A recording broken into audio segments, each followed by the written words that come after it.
श्रीपाद श्रीवल्लभ चरित्रामृत अध्याय 10 नरसिंह मूर्तीचे वर्णन. श्रीपादराजं शरणं प्रपद्ये. मी तिरुमलदासांची आज्ञा घेऊन कुरपूरच्या दिशेने माझे प्रयाण सुरू केले.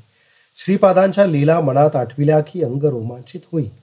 मार्गात थोडे दूर गेल्यावर मला एक अश्वस्थ वृक्ष दिसला. दुपारची वेळ झाल्याने मी भुकेने व्याकुळ झालो होतो. जवळपास ब्राह्मणाचे घर असल्यास माधुकरी मागून विश्रांतीसाठी पवित्र अशा अश्वस्थ वृक्ष आहे असा विचार करीत निघालो. त्या अश्वत्थाखाली कोणीतरी विश्रांती घेत असल्याचे मला दिसले. जवळ जाऊन पाहिले तर त्या मनुष्याने यज्ञोपवीत धारण केले होते. मी अश्वत्थाजवळ गेलो तेव्हा त्या व्यक्तीने आदराने मला बसण्यास सांगितले. त्यांचे नयन करुणारसाने भरले होते. त्यांच्यासमोर एक झोळी होती. त्यात खाद्यपदार्थ काही नव्हते, परंतु एक ताम्रपात्र तेवढे होते. ते सतत श्रीपाद श्रीवल्लभांच्या नामस्मरण करीत होते. मी त्यांना प्रश्न केला, महाशय, आपण श्रीपादांच्या दिव्य चरणांचे आश्रित आहात का? तुम्ही त्या महापुरुषांचे दर्शन घेतले का? ते म्हणाले, माझा जन्म सद्वैश्य कुलात झाला असून मला सुबया श्रेष्ठी असे म्हणतात. आमच्या वंशाचे नाव ग्रंथी आहे. आमच्या पूर्वजापासून सद्ग्रंथ पारायणाची परंपरा आहे, म्हणून आमच्या घराण्यास ग्रंथी असे नाव पडले. माझ्या लहानपणी मला माता पित्यांचा वियोग झाला. माझ्या घरी धनसमृद्धी आहे. मी दूर देशास जाऊन अनेक प्रकारचे व्यापार करतो. या निमित्ताने पुष्कळ वेळा कांचीपुरास जाण्याचा योग आला. तेथे चिंतामणी या नावाच्या एका वेश्येचा परिचय झाला. खूप धन तिच्यावर खर्च केले.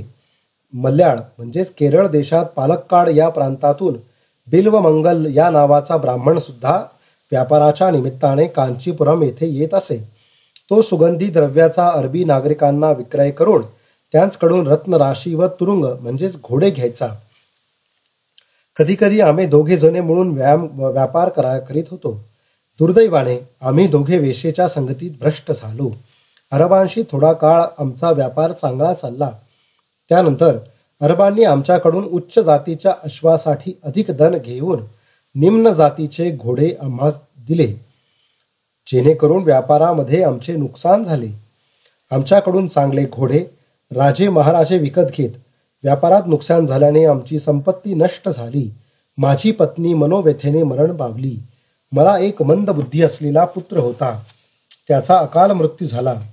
बाबारे, सगळ्या तीर्थात श्रेष्ठ आणि विख्यात असलेल्या पादगया तीर्थक्षेत्रात असलेले पेठिकापूर आमचे मूळ गाव. मी अज्ञानी असताना देव ब्राह्मणांचे अनिष्ट करीत होतो. ऋण वसुली करण्यास निर्दयतेने वर्तवत होतो. श्रीपादांचे पिता श्री आपळ राजांच्या घरी ऐनविल्लीहून त्यांचे बंधुगण भेटण्यासाठी आले. त्या सगळ्यांच्या भोजनाची सोय करण्यासाठी त्यांच्याजवळ पुरेसे धन नव्हते. ते दानाचा स्वीकार करीत नसत. श्री व्यंकटप्पय्या श्रेष्ठींच्या घरातून आलेल्या भिक्षेने उदरनिर्वाह व उचित व्यवहार करीत. श्रेष्ठींचे कुळ पुरोहित असल्या कारणाने भिक्षेऐवजी धनाचा स्वीकार करीत नसत. ना इलाज म्हणून त्यांनी 1 वराह एवढ्या रकमेचे जिन्नस आमच्या दुकानातून उधार नेले. बंधुगण गेल्यावर माझी रक्कम परत करण्याचे आपण राजास मी बजावले होते. हातात 1 कवडी पण नाही. मला जेव्हा धन मिळेल तेव्हा मी अवश्य परत करीन, असे राजशर्मा म्हणाले. मी चक्री व्याज घेण्यात तरबेज होतो. काळ लोटला.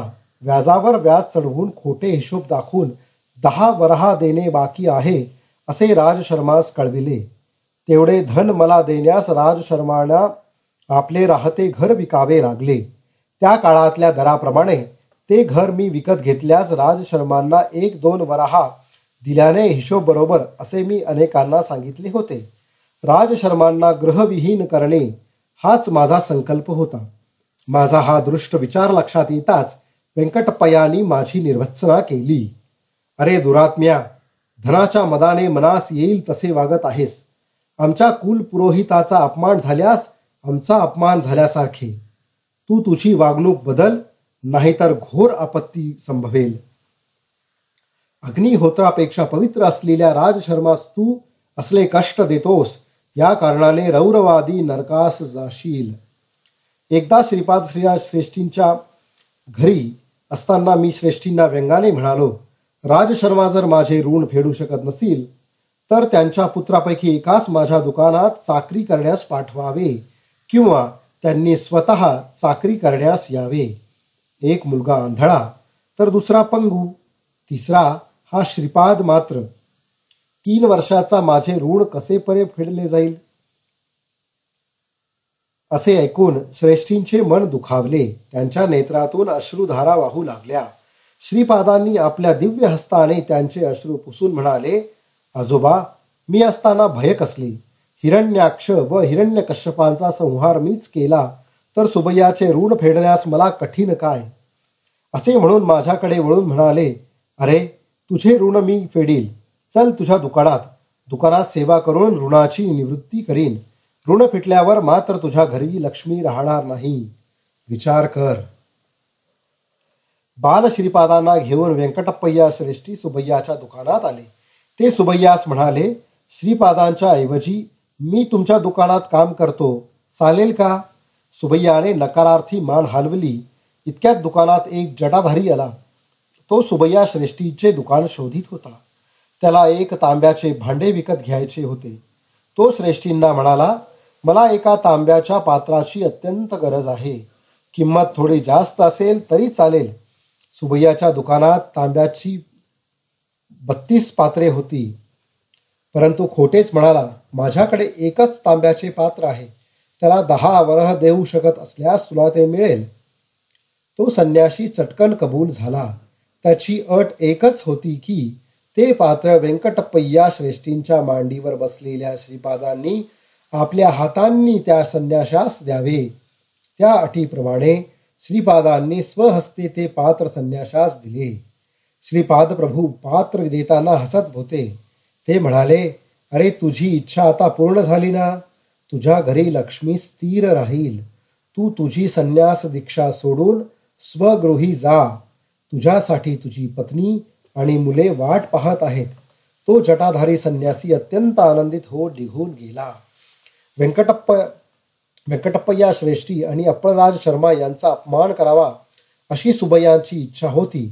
ती पूर्ण झाल्याने त्याच्या मनात थोडा अहंकार निर्माण झाला होता आणि त्यातच तो म्हणाला, आजच्या विक्रीत मला विशेष धनलाभ झाला. अप्पलराजकडून यायचे असलेले 10 वरहाचे कर्ज फिटल्यासारखे मला वाटले. या क्षणी श्रीपाद राय ऋणातून मुक्त झाले. व्यंकटप्पय्या म्हणाले, मी हे जे तू सांगतो आहेस ते गायत्रीच्या साक्षीने सांग. सुबैयाने तसे केले. श्रीपाद प्रभू व्यंकटप्पय्या श्रेष्ठी घरी गेल्यावर सुबैयाने आत जाऊन पाहिले तर 31 भांड्यापैकी केवळ एकच भांडे तेथे होते. श्रीपाद प्रभूंच्या लीला अनाकलनीय अचिंत्य होत्या. त्यांच्या समक्ष जे बोलू ते वचन खरे होत असे. साक्षात दत्तप्रभूंच्या करकमलाने तांब्याचे भांडे घेणारा जटाधारी धन्य होता. श्रीपाद प्रभूंकडून अनुग्रहाच्या स्वरूपात तांब्याचा किंवा तांबा असलेल्या धातूचा एक तुकडा मिळाला तरी दान घेणाऱ्याला भाग्याचे असते.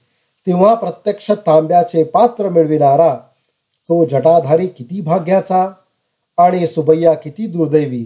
त्याला येणे असलेले 10 वरहाचे देणे श्रीपादांनी आपल्या लीलेने दिले. परंतु त्या क्षणापासून त्याच्याकडे असलेली लक्ष्मी क्षीण होऊ लागली. 31 भांड्याच्या ठिकाणी केवळ एकच भांडे राहिले होते. सुबैयाने अप्पलराजकडून 10 वरह येणे आहे असा खोटाच हिसाब दाखवला होता. त्या पापाचे फळ अशा स्वरूपात त्याला मिळाले होते. शंकर भट्ट म्हणाले, अरे सुबैया, सूर्योदयापूर्वीचा आणि सूर्यास्तापूर्वीचा काल अत्यंत पवित्र असतो. प्रातःसंध्येच्या समयी आणि सायंसंध्येच्या वेळी अग्निहोत्र करणे विशेष फलदायी असते. प्रातःकाळी सूर्य भगवान सर्व शक्तींच्या स्त्रोताने सिद्ध असतात.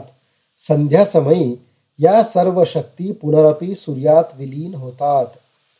त्यावर सुबैया म्हणाला, महाराज, दान स्वीकारल्यास पुण्य कमी होते असे मी ऐकले होते.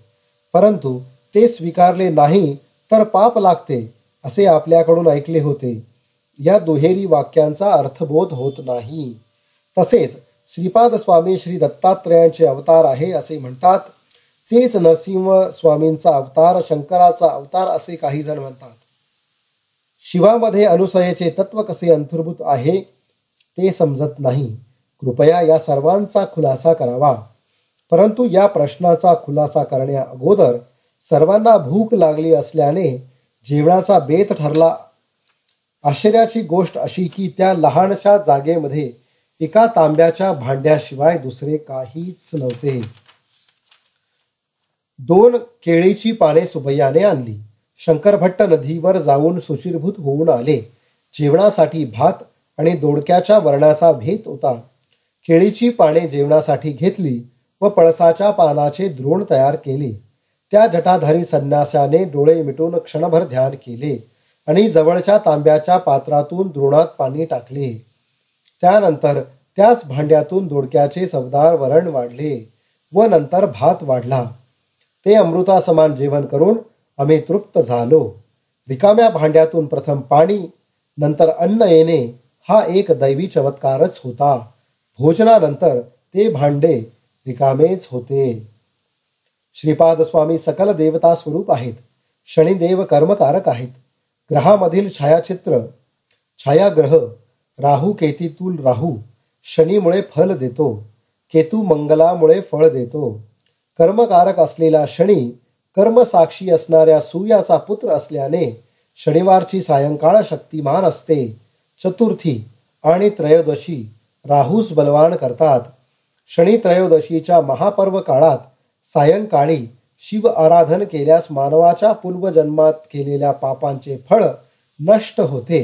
श्रीपाद श्रीवल्लभांचा अवतार मंगळ ग्रहाच्या चित्रा नक्षत्रावर झाला असल्याने त्या नक्षत्रावर श्रीपाद प्रभूंची पूजा केली असता सर्व ग्रह दोषाचे शमन होते.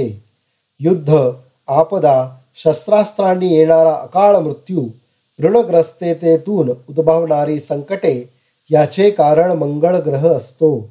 चित्रा नक्षत्रावर किंवा मंगळवारी श्रीपाद स्वामी अरुण वर्णाप्रमाणे प्रकाशमान होतात. कर्ज म्हणजे पाप, अरुण म्हणजे पाप नसलेला. त्या दिवशी श्रीपाद प्रभू साक्षात अरुणाचलेश्वराचे रूप असतात. व्यंकटप्पया श्रेष्ठी, नरसिंह वर्मा आणि माप्पनार्यलू शनी प्रदोषाच्या दिवशी शिवाराधनेत सहभागी होत. त्या दिवशी अप्पळराज शर्मा यांनी सुद्धा मोठ्या श्रद्धाभावाने त्या आराधनेत भाग घेतला. अखंड लक्ष्मी सौ सुमती महाराणी शिवस्वरूपातील अनुसया महातत्वाचे ध्यान करीत असे.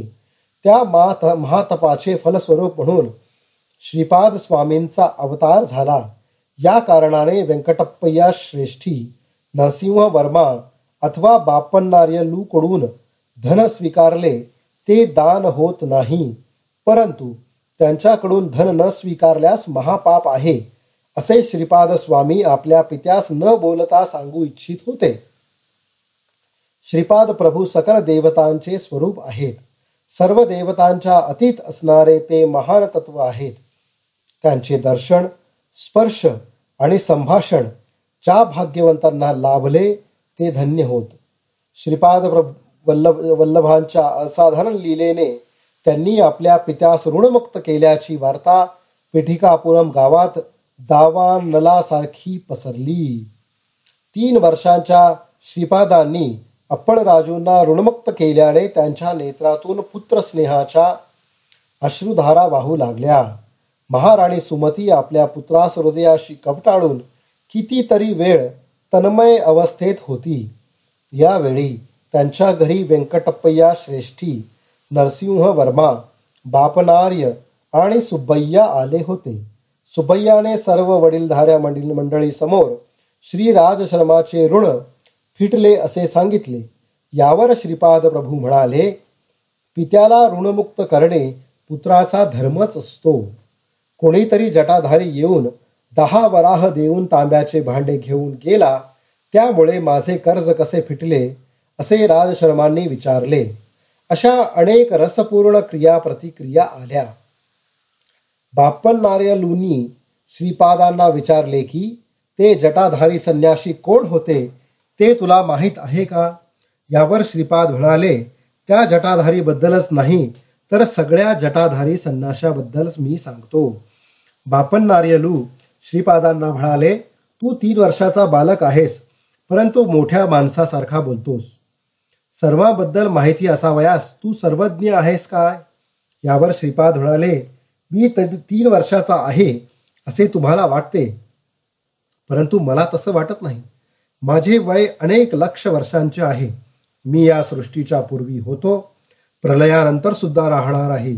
सृष्टीच्या निर्मितीच्या वेळी मी होतो. माझ्याशिवाय सृष्टीची उत्पत्ती, स्थिती आणि लय होऊच शकत नाही. मी साक्षीभूत होऊन सर्व व्यवहाराचे अवलोकन करतो. यावर बापन्नार्यालू म्हणाले, श्रीपादा, लहान मुलांनी आपण चंद्रमंडळात आहोत असा केवळ विचार केल्याने आपण चंद्रमंडळात असतो असं नाही. प्रत्यक्ष अनुभव असावयास हवा. सर्व ज्ञान, सर्व व्यापकत्व, सर्व शक्तितत्व हे केवळ जगन्नियत्यांचे लक्षण आहे. यावर श्रीपाद म्हणाले, मी सर्वत्र स्थित असणारे आदितत्व आहे. त्या त्या प्रसंगानुसार त्या त्या ठिकाणी आवश्यकतेनुसार मी व्यक्त होतो. साकार रूपात नसलो तर मी नाही असे होत नाही. जीवाच्या ठिकाणी मी अन्नमय, प्राणमय, मनोमय, विज्ञानमय, आनंदमय कोशात स्थित असतो. माझ्या अस्तित्वामुळे या पंचकोशांचे सर्व कार्यकलाप होतात. मी विशिष्ट कोशात आहे अशी अनुभूती तुला दिली तर त्या कोशात मी असल्याची जाणीव होते. मी तुला माझा अनुभव दिला नाही याचा अर्थ मी तेथे नाही असा मात्र होत नाही. मी सर्वव्यापी आहे. सर्व ज्ञान विज्ञान माझ्या चरणाशी लीन आहेत. माझ्या केवळ संकल्पाने ही सर्व सृष्टी निर्माण झाली. मी सर्व शक्तिमान आहे, यात आश्चर्य काय आहे? यावर अप्पळराज शर्मा म्हणाले, बाळा, बालपणापासून तू म्हणजे आम्हाला एक कोडे आहेस. तू पुन्हा पुन्हा मी दत्तप्रभू, मी दत्तप्रभू असे म्हणतोस. नृसिंह सरस्वती या नावाने पुन्हा एकदा अवतरित होईल असे म्हणतोस. लोक तर कावळे आहेत. पिठिकापुरम मधील ब्राह्मण तर नरलोकातील लोखंडी कावळ्यांपेक्षा सुद्धा भयंकर आहेत. ते या सगळ्याला मनचांचल्य आणि बुद्धिभ्रष्टता असे मानतात. आपण ब्राह्मण आहोत. आपण विधियुक्त धर्मकर्माने आचरण करणे चांगले आहे. याखेरीज तुला देवाचा अंश असलेला अवतारी पुरुष आहे असे म्हणणे म्हणजे केवळ अहंकाराने मानतो असे ते मानतात. यावर श्रीपाद प्रभू म्हणाले, तात, आपण सांगता ते मी अमान्य करत नाही, परंतु खरे ते सांगितले पाहिजे ना. पंचभूताकडून साक्ष देण्याची वेळ आल्यास मी दत्तप्रभू नाही असे सांगणे म्हणजे असत्य भाषणाचा दोष लागणार नाही का? नभोमंडलातील सूर्याला तू सूर्य नाहीस असे म्हटल्याने ते सूर्य नाही असे होईल का? सत्य देश कालाबाधित असते. आपल्या पिठिकापुरममधील ब्राह्मण स्वतः देहधारी मनुष्य समजून जसे मनुष्यत्वाचा अनुभव घेत आहेत, त्या प्रकारे मी सुद्धा सर्वज्ञत्व, सर्वशक्तित्व, अंतर्यामित्व असलेला दत्त आहे. हे तत्व मी सारखे पदोपदी सर्वांच्या अनुभूतीस आणून देत आहे. युगामागे युगे जाऊ शकतात. अनेक जगत, सृष्टी, स्थिती लयाला जाऊ शकतात, परंतु साक्षात दत्त असणारा मी दत्त नाही असे कसे होईल? यावर बापन्नार्यालू म्हणाले, श्रीपादा, जटाधारी दृष्टी आड झाल्यावर सुबयांकडे असलेल्या 31 तांब्यांपैकी एकच उरले. तू काही चमत्कार करून ते अदृश्य केले का? यावर श्रीपाद प्रभू म्हणाले, सर्व घटना काळाच्या कर्माच्या अनुसार कोणत्या तरी कारणाने घडत असतात. कारणाशिवाय कार्य होऊच शकत नाही. हा निसर्गाचा अनुल्लंघनीय नियम आहे. हे सुबैया, पूर्वजन्मी जंगल प्रदेशातील दत्तपुजारी होते, परंतु जंगलामध्ये दत्तदर्शन क्वचितच घेत असत. त्यांच्यात स्त्री वासना अत्यंत प्रबळ होती. स्त्री लोलूप असणारा हा पुजारी प्राचीन कालातील पूर्व परंपरेतील पूजेतील मोठी तांब्याची दत्तमूर्ती विकण्याच्या विचारात होता. त्याप्रमाणे एके दिवशी त्याने ती मूर्ती विकली व आलेले धन वाममार्गाने खर्च केले. लोकांमध्ये मात्र श्री दत्ताची मूर्ती चोलीस गेल्याचे वर्तमान पसरविले. जटाधारी बनून आलेला संन्याशी पूर्वीच्या जन्मात लौकिक व्यवहारात अडकलेला सोनार होता. त्याने धनाच्या आशेने त्या दत्तमूर्तवीस वितळविले होते. या जन्मी तो जन्मदरिद्री होऊन जन्माला आला. दत्तमूर्तीची पूजा अनेक वर्ष केल्याच्या पुण्याईने त्या पुजाऱ्यास श्रीमंत अशा श्रेष्ठी कुळात जन्म मिळाला. या दोघांनी ती मूर्ती विरघळून त्याचे 32 तांब्याचे भांडे बनवून विक्रय केला होता. त्या सोनाराच्या घरी नरसिंहदेवाची आराधना करत असत. नरसिंहदेवाच्या मूर्तीसमोर ही तांब्याची भांडी घडवली होती. दैवाच्या संकल्पाने नृसिंहाच्या 32 अवताराच्या अंशांनी त्या तांब्याच्या भांड्यात प्रवेश केला होता.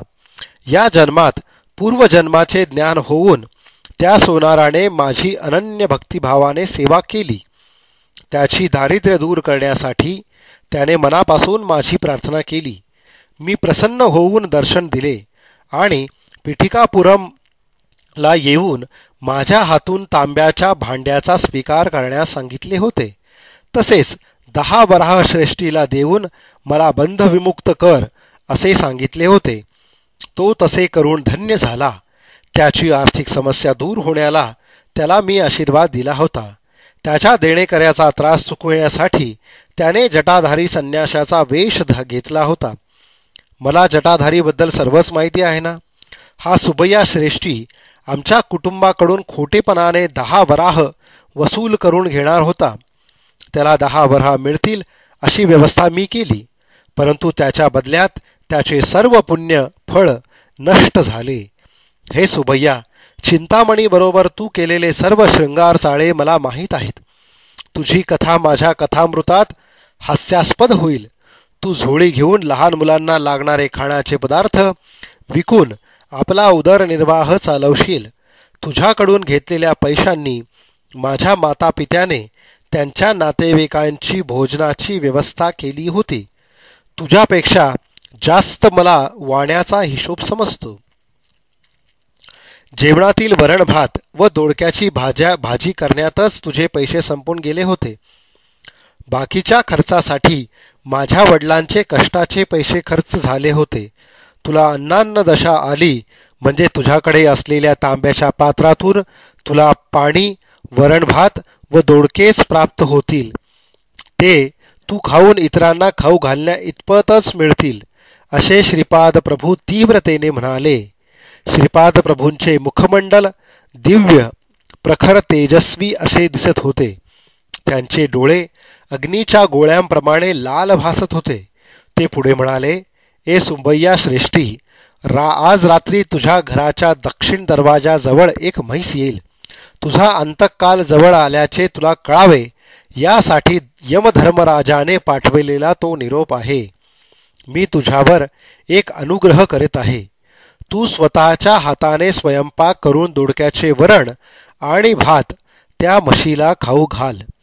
त्या म्हशीची ही एकच इच्छा तू पूर्ण कर. ते अन्न खाल्ल्यावर तुझ्याऐवजी ती म्हैस मरून जाईल. परंतु त्या क्षणापासून तू खूप गरीब होत जाशील. तू झोळी घेऊन मी सांगितलेले काम कर.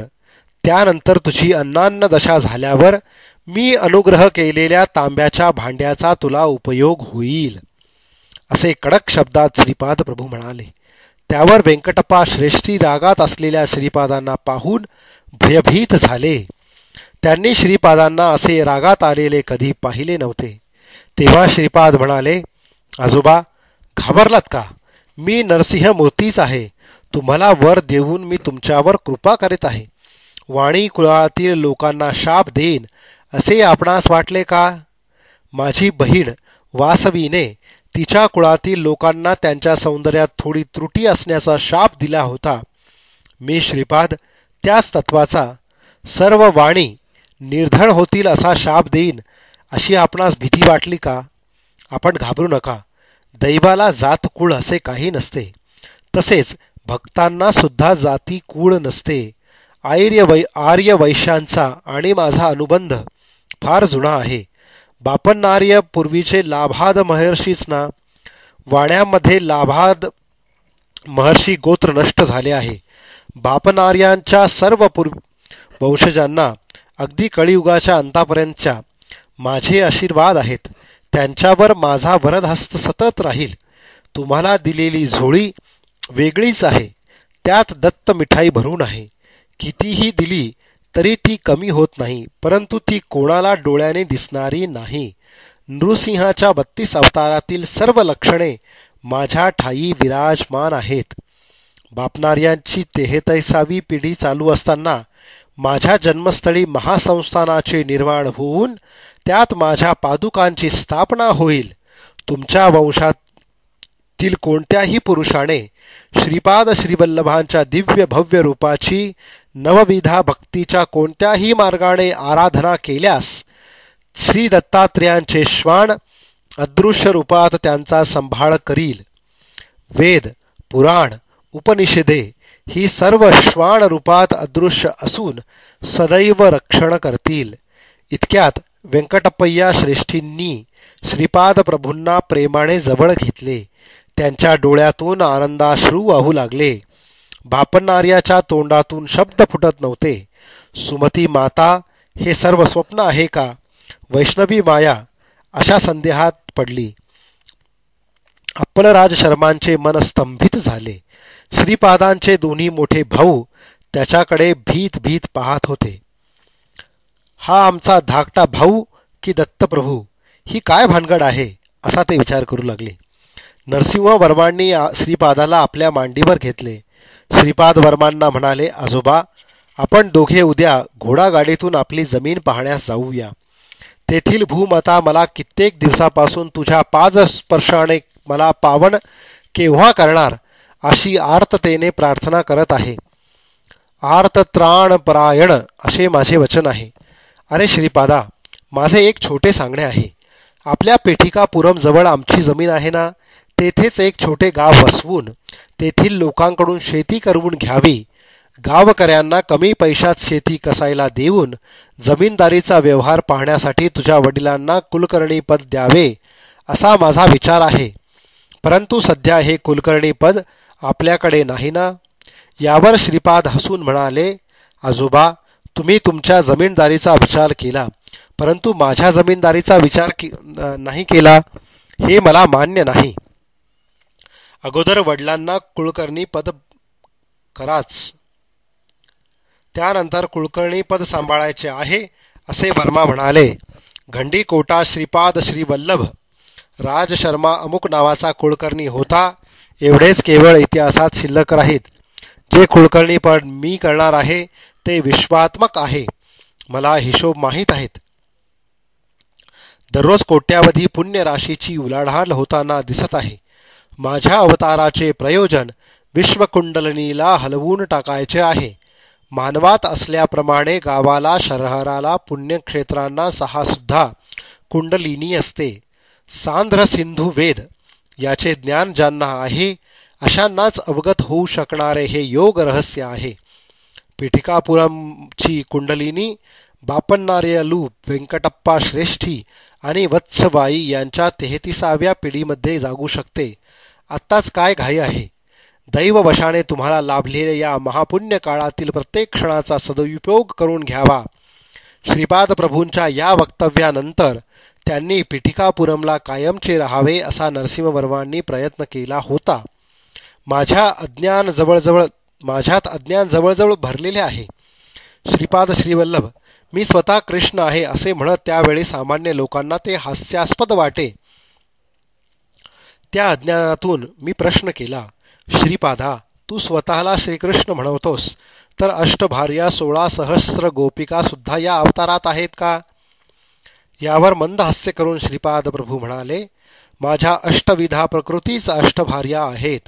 या माझ्या शरीरातून 10 दिशांमध्ये शक्ती स्वरूप असणारी स्पंदने क्षणाक्षणाला प्रवर्तित होत आहेत.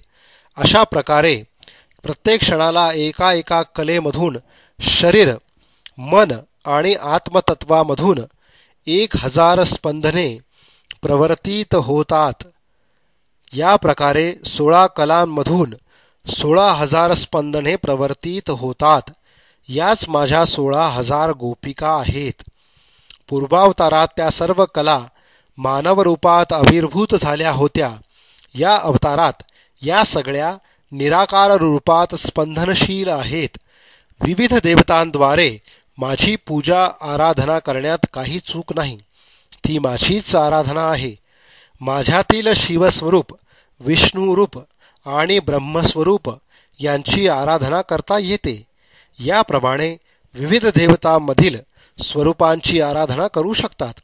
वेगवेगळ्या साधन पद्धती, साधकांच्या विविध साधना अवस्था, काल, कर्म, कारण या अनेक जीवांच्या अवस्थावर प्रभाव टाकीत असतात. नरसिंह राजवर्म्याला त्या रात्री नृसिंहाने 33 रूपात दर्शन दिले. ती रूपे अशी: कुंदपाद नरसिंहमूर्ती, कोप नरसिंहमूर्ती, दिव्य नरसिंहमूर्ती, ब्रह्मांड नरसिंहमूर्ती, समुद्र नरसिंहमूर्ती, विश्वरूप नरसिंहमूर्ती, वीर नरसिंहमूर्ती, रौद्र नरसिंहमूर्ती, क्रूर नरसिंहमूर्ती, बिभित्स नरसिंहमूर्ती, धूम्र नरसिंहमूर्ती, बहिर नरसिंहमूर्ती, व्याघ्र नरसिंहमूर्ती, बिडाल नरसिंहमूर्ती, भीम नरसिंहमूर्ती, पाताळ नरसिंहमूर्ती, आकाश नरसिंहमूर्ती, वक्र नरसिंहमूर्ती, चक्र नरसिंहमूर्ती, शंख नरसिंहमूर्ती, सत्व नरसिंहमूर्ती, अद्भुत नरसिंहमूर्ती, वेग नरसिंहमूर्ती, विदारण नरसिंहमूर्ती, योगानंद नरसिंहमूर्ती, लक्ष्मी नरसिंहमूर्ती, भद्र नरसिंहमूर्ती, राज नरसिंहमूर्ती, वल्लभ नरसिंहमूर्ती. यानंतरच्या 30वे नरसिंहमूर्ती म्हणून श्रीपाद श्रीवल्लभांना पाहिले. 31व्या अवतारात श्री नृसिंह सरस्वती अवतारात आणि 32व्या नरसिंह मूर्ती रूपात प्रज्ञापूरचे अक्कलकोटचे स्वामी समर्थ यांना पाहिले. कन्या मासामध्ये श्रावण नक्षत्रावर द्वादशीच्या दिवशी सोमवारी सिद्धयोगावर श्री व्यंकटेश्वर अर्च रूपात प्रकट झाले. वैशाख शुद्ध सप्तमीला विलंबी नाम संवत्सरामध्ये त्यांनी कुबेराकडून श्रवण सहाय्य घेऊन ऋणपत्र लिहून दिले. श्री पद्मावती देवी मृगशिरा नक्षत्रावर जन्मली, तर श्रीनिवास श्रवण नक्षत्रावर अवतरले. वैशाख शुद्ध दशमीला उत्तरा फाल्गुनी नक्षत्रावर श्रीनिवासांचा पद्मावती बरोबर विवाह संपन्न झाला. श्रीनिवास प्रभूसुद्धा भारद्वाज गोत्रामध्ये अवतरले. पांडवाच्या वंशातील सुधन्वाला नागकन्येद्वारा झालेला पुत्र आकाश महाराज, याचा भाऊ तोंडमान वसुधानू हा आकाश महाराजांचा मुलगा.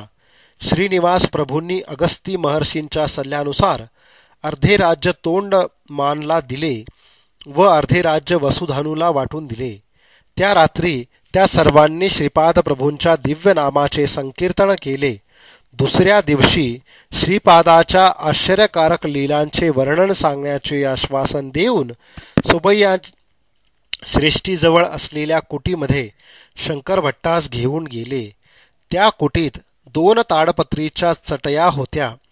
4 कुत्रे त्या कुटीचे रक्षण करीत होते. श्रीपाद प्रभूंच्या हृदयंगम लीलांच्या केवळ स्मरण मात्राने अनेक जन्मातील साठलेल्या पापांच्या राशी भस्म होऊन जातात. श्रीपाद श्रीवल्लभांचा जय जयकार असो. अध्याय 10 समाप्त.